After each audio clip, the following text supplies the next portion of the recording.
தமிழகமெங்கும் கிளைகள் கொண்ட அண்ணமால் institute of hotel management and hospital management படிப்பில் சேர்வதற்கான அட்மிஷன் நடைபெறுகிறது. தஞ்சாவூர் மாவட்டம் பாபநாசம் பகுதியில் பருத்தி சாகுபடியில் ஈடுபட்டுள்ள விவசாயிகள் இயற்கை முறையில் சாகுபடி செய்து குறைந்த விலையில் அதிக மகசூல் பெற்றுள்ளனர். கோடை பயிரான பருத்தி சாகுபடியில் இந்த ஆண்டு நல்ல மகசூலும் விலையும் கிடைக்கும் என்று பாபநாசம் விவசாயிகள் நம்பிக்கை தெரிவிக்கின்றனர். நெல் போல பருத்தியையும் தமிழக அரசு நேரடியாக கொள்முதல் செய்ய வேண்டும் என்றும் ஒழுங்குமுறை விற்பனை கூடங்களில் இருப்பு வைக்கும் விவசாயிகளுக்கு அடமான கடன் வழங்க வேண்டும் என்றும் கோரிக்கை விடுத்துள்ளனர்.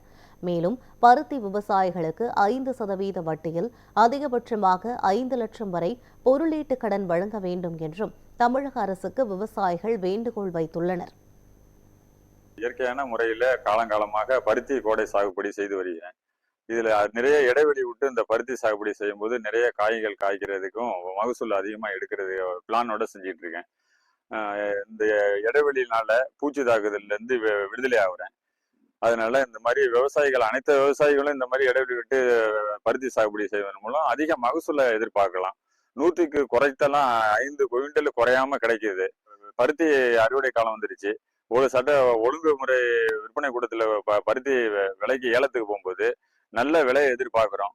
விவசாயிகளுக்கு கமிஷன் தரகு இல்லாமல் நல்ல முறையிலே உடனே எங்க வங்கி கணக்குல பருத்தி பர்ச்சேஸ் பண்ணதுமே எங்களுக்கு வங்கி கணக்கில பணத்தை செலுத்துமாறு உடனே கேட்டுக்கொள்கிறோம். தமிழ்நாடு அரசு எங்களுக்கு வேண்டிய உதவிகளை விவசாயிகளுக்கு ஊக்குவிக்கும் வகையில் இவங்களுக்கு மானிய விலையில் உரங்களை வழங்குறதுக்கு உதவிடுமாறு கேட்டு